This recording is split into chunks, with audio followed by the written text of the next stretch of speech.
प्रतिमा में। दोस्तों आज हम चर्चा करेंगे कि शादी क्यों टूट जाती है, क्यों टूट जाता है प्रेम प्रसंग। दोस्तों बहुत ही मुश्किल घड़ियां होती हैं अगर शादी टूट जाए या किसी का बहुत सालों का जो जिससे आप प्यार करते हैं वो प्यार टूट जाए। देखिए ये बहुत ही मुश्किल कहना होता है कि टूट गई, प्यार टूट गया, वो अच्छा नहीं, वो अच्छी नहीं।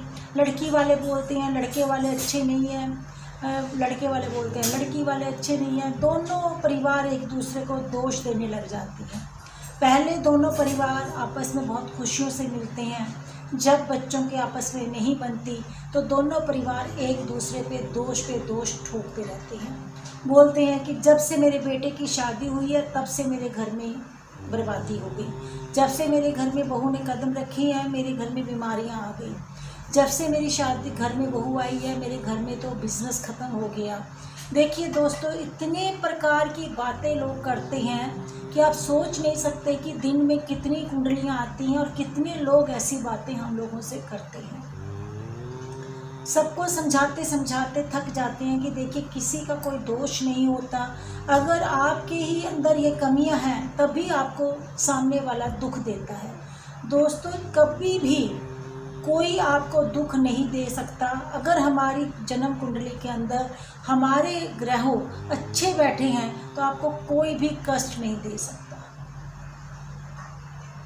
हमेशा मैं सबसे पहले यही बोलती हूँ कि जब भी शादी हो, कोई भी प्रेम हो, कुछ भी हो, आप शादी करने से पहले अपनी कुंडलियाँ अच्छे ज्योतिषियों को, अच्छे आचार्यों को दिखाइए ताकि आपकी कुंडलियों के जो ग्रह हैं, जो नक्षत्र हैं, जो भी कष्ट हैं वो पहले ही निवारण किए जा सके। बाद में कोई फ़ायदा नहीं मिलता। देखिए जब भी टाइम आता है हर चीज़ टाइम के अनुसार ही पता चलती है। जब बचपन है तो बचपन की बातें हैं, जब यंग हुए तो पढ़ाई की बातें हैं, फिर नौकरी की बातें हैं, शादी का टाइम आया तो शादी की बातें हैं। शादी टूटने की बातें तभी पता चलती है जब शादी हो गई है। जीवन बहुत अच्छा था, नर्क बन गया है। देखिए दोस्तों सबसे पहले मैं आपको ये बताना चाहती हूँ कि आजकल हम कुंडली मिलान कर लेते हैं और उसमें देख लेते हैं कि कितने गुण मिल गए हैं। कुंडली मिलान में गुण देखने के लिए और शादी कर लेती हैं। मेरे पास कई ऐसी कुंडलियाँ भी आई हैं जिनके 35-35 गुण मिल रहे हैं और फिर भी शादी टूट गई है। फिर भी पूरी ज़िंदगी दुख पा रहे हैं, फिर भी ज़िंदगी को घसीट रहे हैं।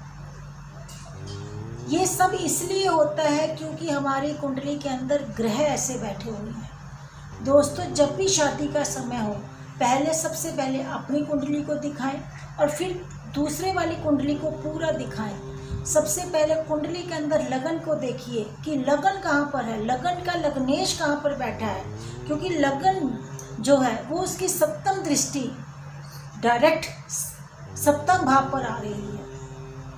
लग्नेश कहाँ पर जाकर बैठ गया है, लग्नेश के साथ कौन से पापी ग्रह बैठ गए हैं, उनके साथ किस पापी ग्रहों की दृष्टि आ रही है।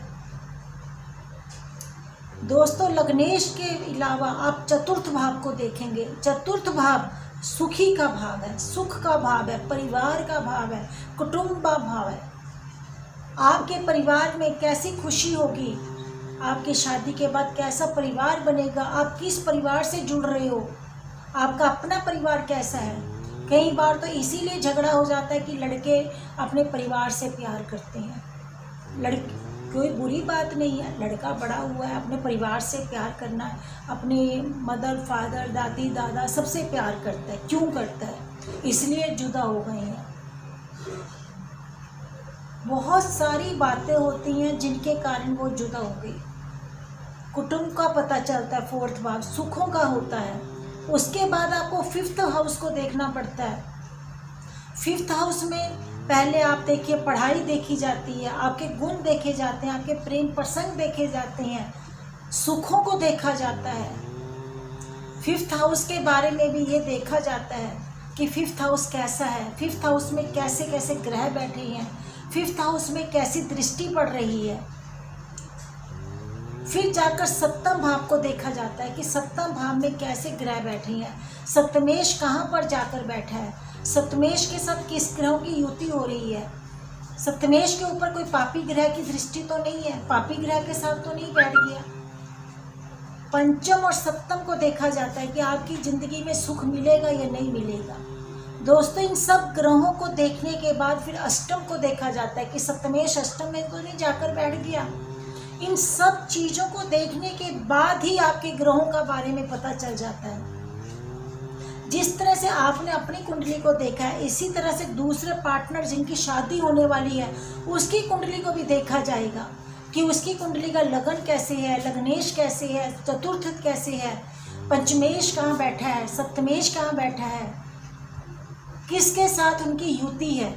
अगर दोस्तों आपकी अपनी कुंडली के अंदर कोई थोड़ी बहुत कमियां हैं और वो कमियां आपके पार्टनर की कुंडली में नहीं है तो शादी निभ जाती है, थोड़ी बहुत लड़ाई झगड़े होते हैं, चल जाती है। अगर आपकी कुंडली में भी वही प्रॉब्लम है और पार्टनर की कुंडली में भी वही प्रॉब्लम है तो शादी टूटने से कोई नहीं बचा सकता। हमेशा अगर एक की कुंडली में भी अच्छा होगा, योग होगा, तो ही दूसरे वाले की कुंडली भी साथ में चल पाएगी। हमेशा दोनों कुंडलियां अगर खराब मिल जाएंगी तो आपको कौन बचाएगा। आपको कूट अपना मिलान करने के साथ साथ आपको अपनी कुंडलियों को भी दिखाना चाहिए, तभी आपकी कुंडलियां अच्छी तरह से दिख जाएंगी और आपकी शादी का योग अच्छा बनेगा। अगर दोस्तों आपने भी अपनी कुंडली के बारे में कुछ मेरे से पूछना है या अपनी कुंडली के बारे में गृहस्थ पूछना चाहते हैं, आपकी शादी का योग कैसे बना हुआ है ये पूछना चाहते हैं, तो आप मेरे YouTube चैनल को सब्सक्राइब करें और कमेंट्स बॉक्स में जाकर अपनी डेट ऑफ बर्थ, टाइम, जगह लिख कर भेजें। मैं आपकी कुंडली को फ्री ऑफ कॉस्ट प्रेडिक्शन करके बताऊँगी। दोस्तों अगर आपको मेरी वीडियो पसंद आती है आप इसे लाइक करें, शेयर करें, सब्सक्राइब करें। आप जुड़े रहें एस्ट्रो हेमा के साथ। आप सबको मेरा नमस्कार।